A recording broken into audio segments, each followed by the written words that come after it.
Mondo, let me start with you. What a season you've had already, and you broke the world record 3 times this season. You're a European champion, you're an Olympic champion, and you beat Karsten Warholm in that 100-meter challenge. Do you have a favorite moment? Most important, yeah. That's your favorite moment. It is. In a way, yeah. Like in a completely different way than I guess like my normal competition feeling. It felt like I think it was way more of a pride and ego thing. I think both of us, which I think made it very fun and just as meaningful as like an Olympics or a huge competition like that in our normal respective event. But it was a nice feeling. It was a really nice feeling. Yeah. It was great to watch as well. Mondo, I heard you say it yesterday in our Belgian TV show, you were already very popular, but after the Olympics it just exploded. Can you still walk in the streets in a normal way? I don't know, I guess I kind of 50-50, I guess. But it's been quite hectic, which I guess is kind of cool, but also a little bit strange. It takes a little bit of getting used to, but no, there's a huge and clear difference between pre-Olympics and then post-Olympics. It's like night and day, honestly. But yeah, I mean, I guess that's a good thing. I mean, I guess, of course, it is the biggest platform that we have as track and field athletes is the Olympics. So if you're able to showcase what you can do and do something really special, which of course I was able to do, it's like it can really change the trajectory of your life and career. So I don't think I really understand everything yet, but I can feel that it's big. To cope with the lack of privacy, that's okay for you? You can handle that? No, you can be private. You just have to be private. You just and I went on a vacation right after Paris, just 2 days after the final. I just went with that time, and we just completely got away from everybody. And so if you want to be private and not be in the mix and be around people, then I think that's always very possible. You just have to want to be like that. Sometimes I think that's very necessary. How do you feel for tomorrow, for Friday? And you know that the Belgian crowd here loves you. What do you still have left for them? Yeah, I think I got one more good competition left in the body. I feel pretty good. I feel like I'm well rested and well recovered from Zurich, which was quite demanding 2 days for me on my body, if I'm being honest. But I feel pretty well recovered now. Honestly, I feel like I'm ready to go again and try to really hit it hard for one last time. And I mean, I always want to do the best that I can, no matter what. Every time I'm on the track, and I've had a kind of ridiculous season thus far, but it always feels like if I have one more competition left or I have something in front of me, then it's always like something left to do. So I still feel like I have something to do tomorrow, and I'm going to go out there and try to do what I normally do, and just try as high as I can. Where you also broke the world record. Do you see any reason for that? Yeah, I mean it's the Olympics, and I think that Tokyo, I guess, naturally almost had a bit of an asterisk on it because it had no spectators, and it definitely didn't have the same impact as Paris this year, naturally.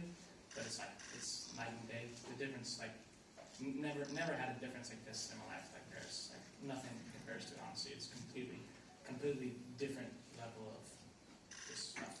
Yeah. Has your body reacted after the 100-meter challenge against Karsten? I mean, now I feel alright, but it was a bit beat up. It's a different type of strain on your body, I think that I do good, proper sprint training, but I think that the difference between, sprinting really hard in training compared to, 100% full blast in a competition, which I haven't done since I was in high school and just a teenager, is, completely different on your body. And so, I was quite beat up the next few days, honestly, but, I mean, now I feel alright. I don't think I would do that before the Olympics or anything. That would probably be bad. But other than that, I feel alright. Yeah. You feel ready for tomorrow? I feel ready for tomorrow, yeah. And so, no, I think I've had a good time to chill and recover. It's not like I've really done like all that much in between the meets. Really, I did need a little bit of time to just rest and like sleep and whatnot. But no, I feel pretty, I feel fine. And one last one. Sorry, Sydney McLaughlin had a small debate with you considering another challenge. Yeah. That's not on the table. No, I'm more just joking, honestly. I mean, I would do whatever. I'm pretty open for whatever. But you know, I'm a pole vaulter at the end of the day, and I think that's what I'm like actually decent at. You know, the other stuff I'm not as good at as pole vaulting. So I'll probably stick with that for a little bit. It's also nice to end on top. You know, I did my thing. I won. And that's a nice feeling. I think I just want to end on top because I think that's the best way to do it. Hi, Mondo.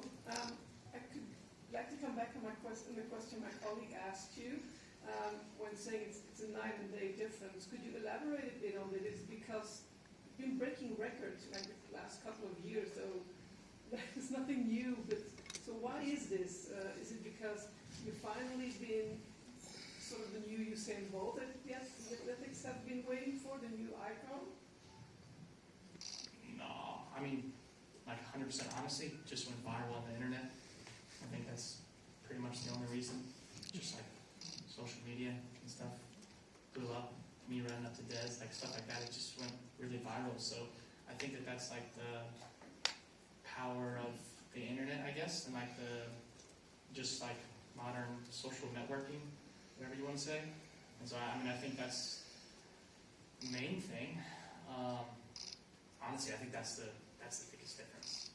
And so I think that's kind of like that huge viral moment. I guess the whole thing around it. I think that's what's kind of really made it spread. And of course, I had like little tiny pieces of that, I guess, with other like records and whatnot. But yeah, this was like a different level of viralness.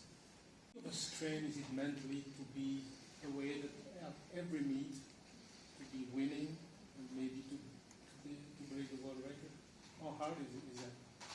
I think it's pretty nice. I don't think it's that much of a strain. I mean, it's just like you're just competing and you're just jumping. And I mean, I think, yeah, I don't know. The reason why I'm able to, when I'm able to jump at a really high level and jump well is because I'm doing it efficiently And so, I mean, that's usually when it's the easiest, I guess. So, no, I mean, I think that winning is nice, and whenever you're able to jump really good, I think that's not really, that's just a good thing. I think that just makes it winning is easy. I mean, losing is the hard part to deal with and whatnot. So I think it's whatever.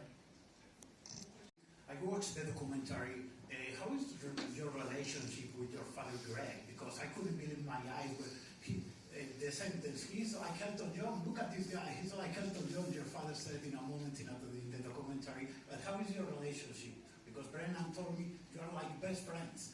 And for Femke, why are you so professional? Because a friend of mine was training with you in South Africa, and she told me she's the most professional and methodic athlete ever.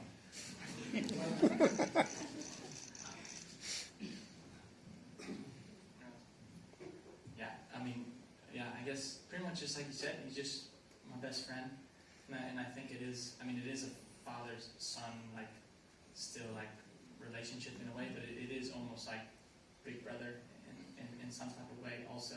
And I think we just have that kind of just really close-knit relationship. I don't really know how it happened. It just happens like that. And so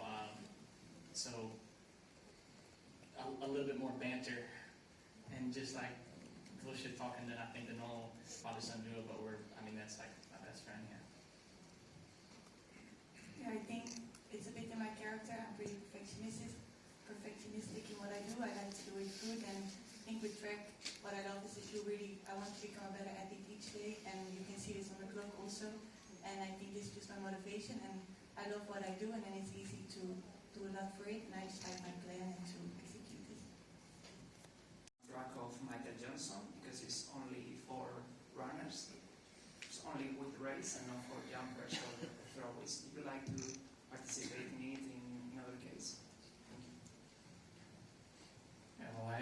outdoors, so I guess I don't really have much of a choice in there. I don't know. I mean, I guess it's interesting to see. I guess like everybody else, it'd be interesting to see how it works out and how it goes with the Grand Slam thing. But I mean, yeah, I don't know. I'm just like an outsider, I guess, just like everybody else in the run. So it'll be, I don't know. It is what it is. I guess I don't really have much of an opinion at all on it because I'm not gonna be in any way unless they need like a substitute in the 100 meter. But so for me, I'm just looking at an outsider. Next year? Maybe. I haven't really decided yet. I'm starting now to look at the schedule for next year. I guess both indoor and outdoor. So come up with a plan. I guess fairly soon. I don't know exactly what I'll do indoors. I mean, I know that I'm going to have my own competition in Sweden, and then I'll go to Renault's competition in France. But I think that's like the only two things that I have marked down that I'm for sure going to do right now. And then I'll just I'll see what happens, I guess, from there. So we'll see. Nothing's really like completely set in stone.